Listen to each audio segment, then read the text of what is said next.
You are the answer to everything. You are still running the show. You are still the ultimate decision maker. So you have a bunch of minions running around that either can't make decisions on their own or you won't allow them to make decisions on their own. So without you, the business would not run, period. Today, I'd like to talk to you about what I just learned about leverage 48 hours ago. Yeah, I was this many years old when I realized that there was a whole other meaning to the word leverage. Prior to hearing what I heard, which I'm about to share with you, I thought that leverage was influence, pressure, or money. So when I thought of somebody having leverage over me or over a situation, I thought that it was due to one of those things: influence, pressure, or money.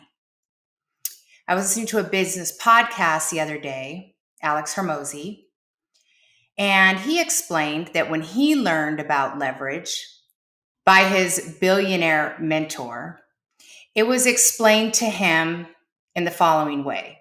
At the time, he had 8 gyms that he was franchising. He was executing on his strategy. In his mind, he was at the top of his game. When his mentor said to him, "Alex, you have a skill set of a 10, but an opportunity at a 2. And it dawned on me. It dawned on me that leverage also means opportunity. And in this case, what could have been missed opportunity for Alex Hermosi, and frankly, what has been missed opportunity for me, because I didn't really understand that opportunities, even though they may be excellent in our mind, they may be meaningful, they may be what we think we can turn into something, but again, at what cost, over what period of time, and then is it really maximizing our potential or our skill set?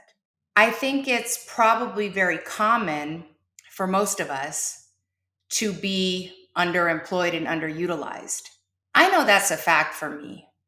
I used to walk around seeking a challenge, stating out loud that the job or the project or the function that I was working in was only using 10% of my brain or ability. Now, full transparency, even though I knew and at this point honestly know that's a reality, I don't have a strategy for myself. I look out and I see others doing things, but nothing has really clicked to me because, to be honest with you, I've never viewed life as having leverage. All of my personal and professional endeavors have never really been about me, never about me serving self, serving my ego, serving my desires, none of that.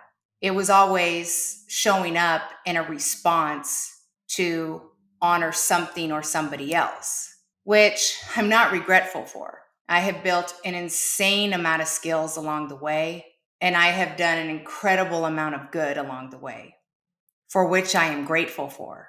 But I guess if you were to ask me in comparison to the example I gave you about having a 10 skill set and a leverage 2 opportunity, truth is, humbly, I have an 8 skill set and I'm probably at the moment at a -1 opportunity. Because the last 20 years, my identity, my businesses, etc., it's something that I've mastered, and it's hit the ceiling for at least what my vision has allowed it to get to.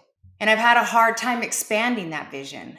I have several boring businesses, as Cody Sanchez would say, all of them running optimally, all of them running profitably, all of them serving the community, great reputations, and the individuals that work within the businesses, for the most part, are getting what they want out of it. It's completely aligned.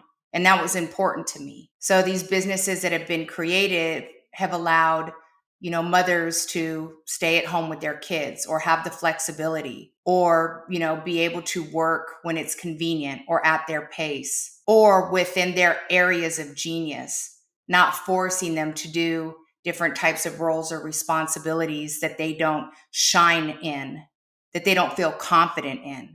So I do have and run and mastermind these organizations, again, to be considerate of the individuals within the organizations, ensuring profitability and efficiency, but no huge vision for it to be, $1 billion company, an opportunity 10. And so, for any of you aspiring business owners who are still operating the business, who are hoping one day to be an actual owner and not an operator, let's dive into the type of leverage you need to start thinking about and preparing for. There's always a constraint in a business, and oftentimes for founders, you are the constraint, respectfully. The reason I say that is because many founders that I know, myself included, before I became aware of this, is you are the answer to everything. You are still running the show. You are still the ultimate decision maker. So you have a bunch of minions running around that either can't make decisions on their own or you won't allow them to make decisions on their own. So without you, the business would not run, period. And I don't think that's really the goal that any of us set out for. And many of the entrepreneur founders that I know, after doing it for 20, 30 years, they bitch and moan and complain. Why can't anybody do things right? Just miserable with where they're at. And they've hit their ceiling. The business is not growing. The business has been maintaining for 5, 6, 7 years. And the only thing that's going up are the expenses. And they don't have an exit strategy. They don't have a succession plan. But at the same time, they also won't stop, take some time off, create systems and processes and standard operating procedures. And I know that's the boring work, but at the end of the day, to create something in a binder, well, let me give you a perfect example, because this isn't just in small businesses with entrepreneurial founders. When I first went to work for the city as a court clerk, obviously I was trained by so-and-so, but there was no handbook. There was no step 1 through 10. So while she was training me, I am almost certain that it was not identical to the way perhaps somebody else was trained, maybe by her or maybe by somebody else. So nothing was identical. So policies and procedures were sometimes interpreted differently or not interpreted at all, depending again on the level of awareness and also the level of retention of the trainee. So there was no quality assurance, there were no checklists, there were no tests to ensure proficiency in the area. It was get trained, off you go, and when you make a mistake, you get a warning. And then when you make another mistake, you get written up. And then depending on the supervisor who's on the shift, will determine whether or not that was deemed as a mistake or not a mistake, right? You can see how frustrating that is. So if that is a government organization that doesn't have policy written, mind you, that governs individuals on a criminal level, you would think that something would be written down in a book, no? Like, if so-and-so misses their court date, between this date range, this is what they're eligible for, period. Black and white, no gray area, or comma, asterisk. If there is a deviation, it would fall under these circumstances. Subheader 1, 2, 3, 4, 5. But at least there would be a reference, not only to protect the employee, the court clerk, who was being the administrator of this legal matter on behalf of the municipality, but also to protect the other party. No, nothing written, no handbook. And so again, when an individual would make a mistake, depending on who deemed it as a mistake or an oversight, they would be reprimanded. And before you know it, HR and then the union get involved. But then what are we defending here? Where is the standard operating procedure? Where is it in writing saying that you could do this or couldn't do that? It's nowhere. It's a gray area. It's up for interpretation. And so, for those of you who start your businesses, hire people, onboard people, have them working for you, what kind of boss are you? You explain it to the best of your ability, but of course, more than likely, you're spread extremely thin and you're just looking for any type of help so you can keep driving the top line, making the sales. You didn't really sit down and go through everything thoroughly. You may have missed some steps. Fast forward several months, employee misses a step, ends up costing money, ends up losing a client because of it, and you're furious. Now, employee may or may not know that they can potentially defend themselves and say, hey, sidebar, you didn't cover this. But oftentimes that doesn't happen, especially in a fast growing company. It's all hands on deck and everybody is doing the very best they can with the information that they have, with the tools that they have. But when something goes wrong, of course, the situation becomes very reactionary because, again, you can't afford to lose revenue. You can't afford to lose a client. But instead of before hiring any team members, making sure that your ducks are in a row, making sure that you have roles and responsibilities, standard operating procedures, policies, things written down, checklists, checks and balances, and reminders, it's not important because that's the operations that always seems to come second or third to the sales. But it's not fair to the employee, it's not fair to the clients, and it's also not fair to you. But I don't know if you know this. If you, in fact, are guilty of this or have followed this path, what you ended up doing was creating B players. They didn't stand a chance to be A players. And the fact of the matter is, it's really hard for a business to grow and be great and sustain with B players. Because after a while, all the trying in the world, it gets old, it gets frustrating. There are people too. They get tired of having to say, yes, I know this is asked backwards, but this is what it is. I've asked management to do this or fix this several times under their breath, and nobody gives a fuck. But here we are, and I'm expected to whirl and twirl and provide world-class service. But how can I when this has been broken or that has been broken, or this process doesn't happen, or our complaint department doesn't return any emails? Yes, I know you've called 10 times. I've escalated it to my manager. Yes, my manager is in. No, I'm so sorry they haven't responded. Yes, I apologize. Yes, I'll forward the email. Yes, you can leave another voicemail. I don't know who else you want it to talk to. Nobody's available. It gets old.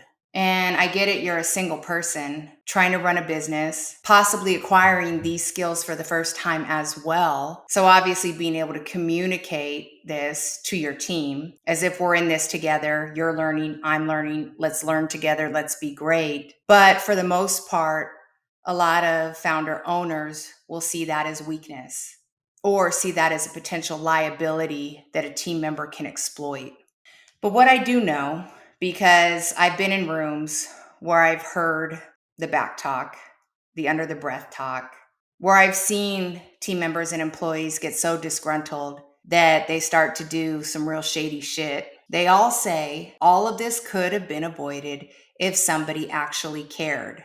And so when I think about that at present, it does go back to the reality that all of us have a certain skill set and all of us make a decision to place ourselves within an opportunity. And so whether you're an owner, a partner, a team member, etc., I encourage you to vet these opportunities, to basically do evaluation. And this is advice that I'm giving myself because I've never looked at life this way. I think it's important to sit down and decide, if I'm going to spend X amount of time dedicating X, what is the result that I want? And it doesn't have to be money because a lot of us can put ourselves and pigeonhole ourselves into an opportunity that has a ceiling. And the new thing is, of course, leave your job every 2 or 3 years, get a 20% raise over the course of time, you'll make X amount of dollars more. I've never personally played that game. I know it's a game to be played, Again, can't speak to it, haven't done it, but I definitely think that it's important to be valuing opportunities and making sure, if you are the person who wants to keep climbing, to keep building skills, to keep being great, then you definitely have to leverage your opportunities. And then, of course, there's a group of individuals who are just fine doing the same old, day in, day out, year after year. But as an employer, are they a B player? Is that person who's been with you, who has a good heart, who's loyal, who's dependable? Are they, in fact, holding the company back? Are they contaminating the team? Do you make excuses for them? That's really the biggest indicator. If you, as a manager or business owner, are talking shit to your spouse about your employee, about how they effed up, did this, wasted your time, lost you money, etc., and number one, don't tell them, but worse. And number two, do not create and provide and execute an action plan for them to become proficient in their job to ensure that this doesn't happen again. Don't cry when your business is not growing as fast as it could. Don't cry when you're cleaning up messes over and over and over again and having the same conversations over and over and over again about the same mistakes. And even worse, making excuses, taking roles away from that individual and piling on somebody else that may be capable, but still keeping that person in their job with their salary, and then just creating busy work for them because you don't want to hurt their feelings. You're squandering your opportunity now. You're taking your higher level opportunity and diminishing it by doing that. And the individuals that I consult are running service businesses anywhere from a top line of 3 million to 20 million a year. And those individuals are great at sales. They're great at networking. They're great at sales. They're great at closing. But the majority of those individuals who I consult, their weakness is building a team that are A players that they can depend on for efficiency and proficiency. And many of them are quite guilty of building a team and turning it into family. And of course, on social media, all the memes, if your job calls you family, it's super toxic. If you've gotten to the point where it operates like a family and everybody's eating and feeding like a family, and there's a lot of kumbaya going on and no real conversations, like I said, you're going home and complaining to your spouse about your team as opposed to fixing the problem. Yeah, that is definitely a recipe for disaster. So I wanted to put this on your radar. If this is you, admit it, fix it. Truth be told, you may have to dismantle everything, start over. You may have to work double time, overtime to rebuild a solid foundation that is transparent, that is step by step, that gives your team members confidence. It gives them a roadmap, a blueprint to succeed.